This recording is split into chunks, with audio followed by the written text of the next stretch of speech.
Today we have Shayla Dar, who works as a nutritionist for a company called Up for Nutrition. Now, here's some information about being a nutritionist.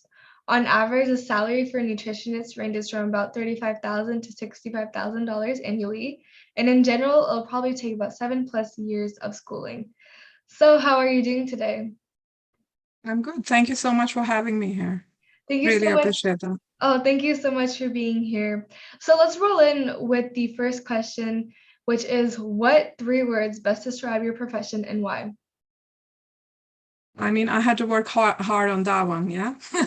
So the first one would be fulfilling, because whenever I think of a job, I think it's very important for me to know as a person that in the field of nutrition, the beautiful part of it is that you're not just helping people, they also reflect a lot of things on you. And it allows me to to be able to self-reflect a lot, when I'm working with other people in the community, and allows for personal growth as well. So that's something that's a plus. Another one would be it's very adaptable or adjustable, which as a person working out and working in the community and doing things, it helps me to a certain extent. I get to choose the hours of work, which was a plus for me, as a person working, to have that flexibility. And the third one that describes it for me is a little deeper in meaning. It's nurturing, because able to work I'm independent, I'm able to work, and at the same time, when I have that peace of mind and satisfaction of being my job being fulfilling, I'm able to better nurture and take care of my family. You know what I mean? Oh, yeah, I totally understand this. It's like it really is it's a versatile job and you can adapt it to yourself and Yeah. your life, which I really like. And as I was talking about earlier while I was introducing your career, I had talked a little bit about an educational background, but could you describe to me what educational background you think is required and best for your profession? I mean, for me as a nutritionist, I have a master's degree in nutrition and I have a master's in biochemistry. So, working as a nutrition consultant in the community or with the clinic, that kind of suffices the degree part of it, as far as the degree is concerned, in the state of Texas too. It varies with different states, but in Texas, if you're working as a nutritionist, you kind of need to have that degree basically to start Uh, off with. okay, it kind of backs you up then. And Yeah. while we're on the subject of like educational background, are there any special certifications or trainings that are like an addition to this job that are not really required, but they can help for? Yeah, I mean, it really depends on the course that you're taking, on your decision on how you want to use your degree. Like, for example, for me, working as a independent consultant, my master's works perfectly for me and my background, the training that I did.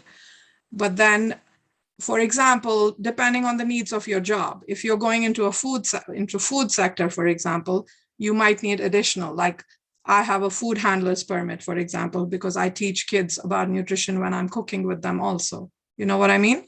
So it's important to have that certification.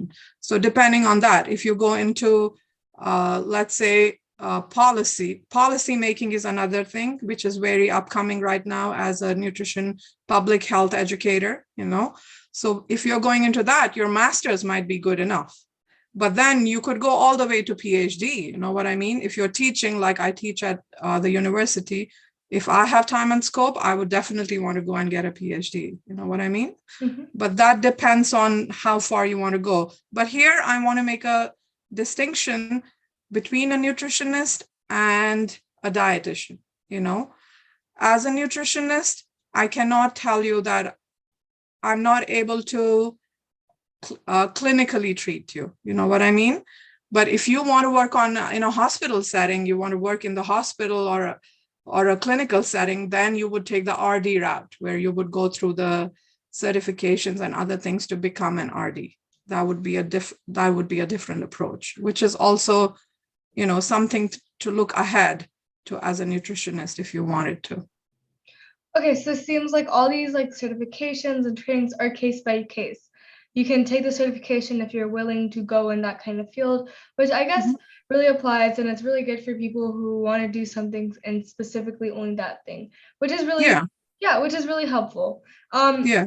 could you describe to me a typical day in your job?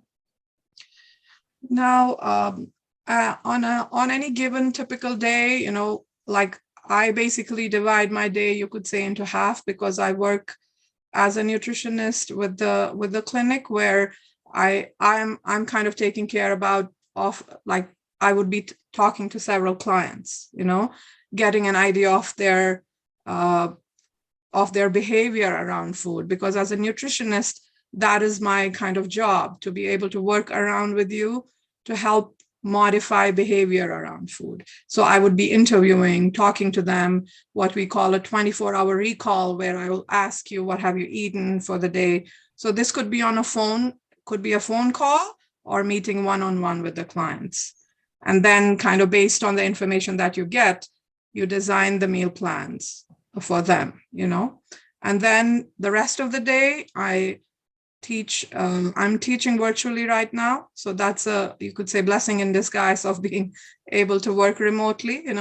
So I'm teaching at George Mason University. So I would be designing, you know, teaching materials or doing research to basically, because nutrition, it kind of keeps changing. So it's very important to have those skills to be able to do that. So that's what it would be like most of the day. But then I also work at the garden, as that's another aspect of it, to add it in there, because, you know, to know that it's such a beautiful field where you can expand in many different ways, especially within your community and beyond. Mhm. So being like a nutritionist, I guess it has many aspects of it, which is really, really insightful. And we're talking kind of about your job, and earlier I'd kind of asked you like what 3 words best describe your profession. But what do you think are the 3 most important skills that are needed for being a nutritionist?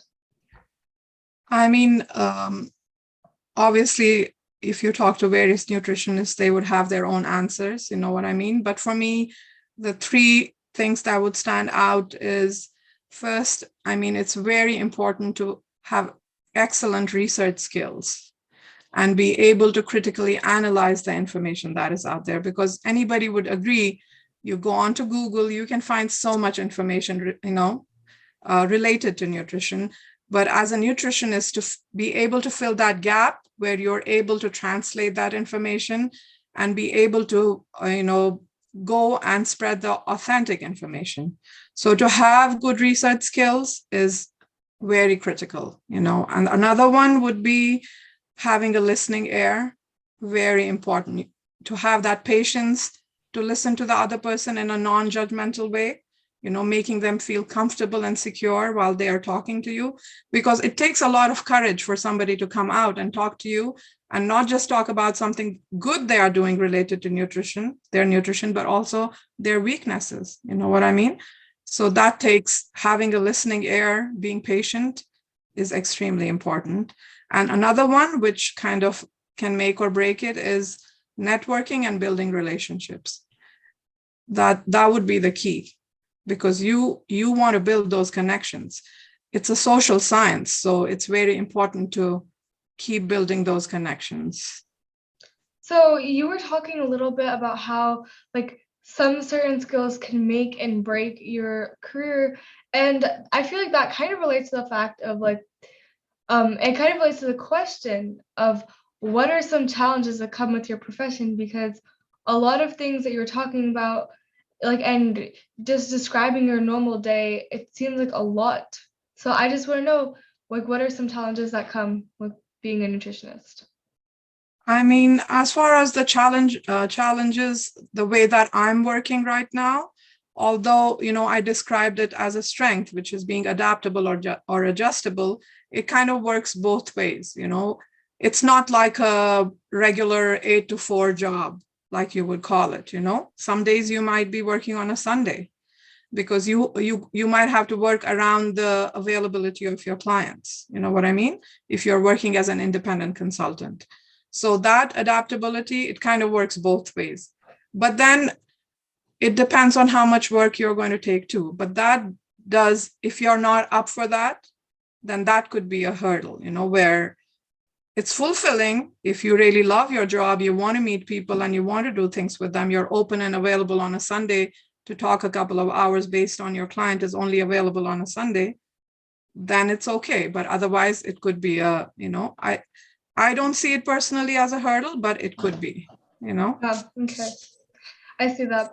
Earlier, you were talking about how you have like a family, and I was just wondering how you balance your personal life with your work life, because it seems to me that you have a lot of things to do. And earlier, and you were also kind of touched on the fact that like you have to meet with your clients like anytime, like on a Sunday or just randomly in the week.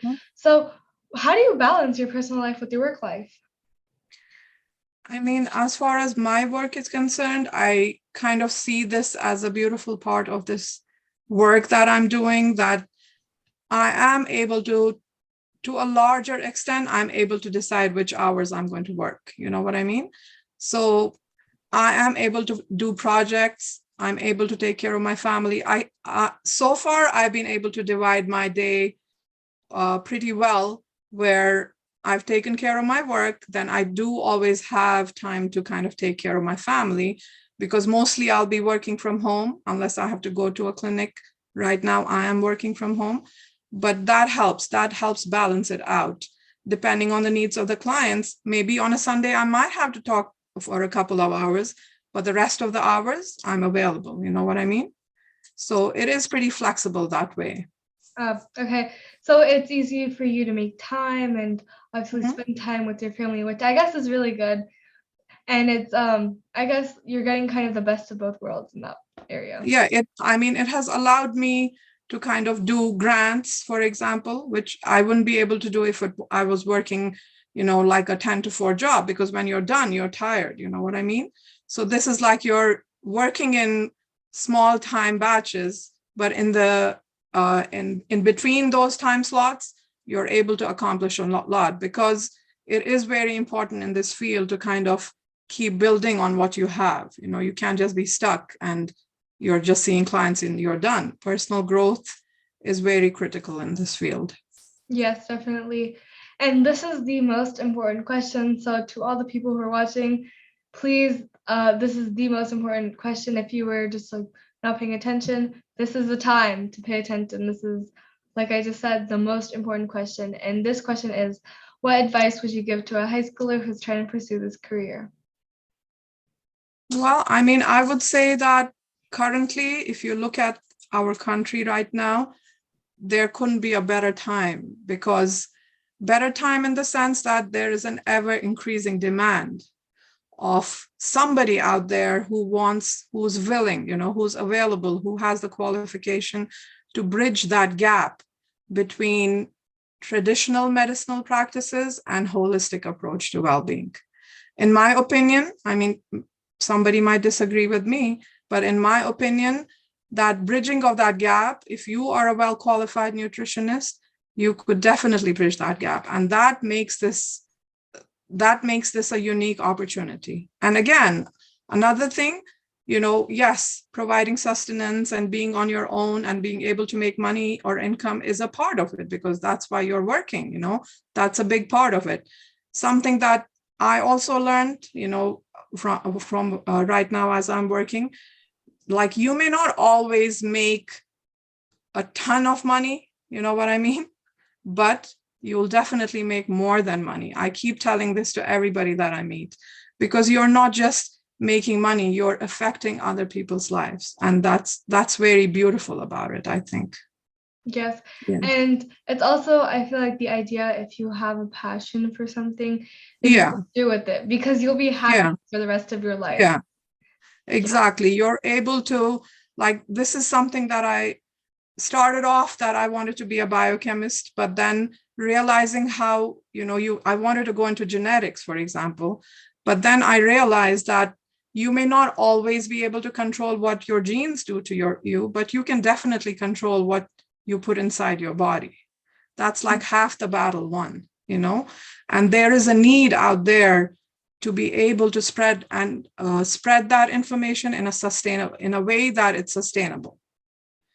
So you have to have those skills, and that only comes with being really good at research. If you really want to be out there and work with the community, make a change, beyond your community even, then this is definitely a profession for you, in my opinion. Definitely. Thank you so much for agreeing to do this interview. Everyone, this is Shayla Dar, and she works for Up for Nutrition. She is an amazing nutritionist, and she obviously has a lot of passion towards her career. Thank you so much for being here and doing this interview. Thank you so much. I really appreciate this opportunity, and makes me really happy, warms my heart to know that our kids out there want to learn more about different professions before they actually make up their mind. There's a lot out there that you guys can do, for sure. And I'm sure, I wish you guys all the best in whatever choices you make. Make sure that your heart is into it. You really want to do it, Yes. That'll be fulfilling, for sure. Definitely. Thank you so much, and Jazakallah khair.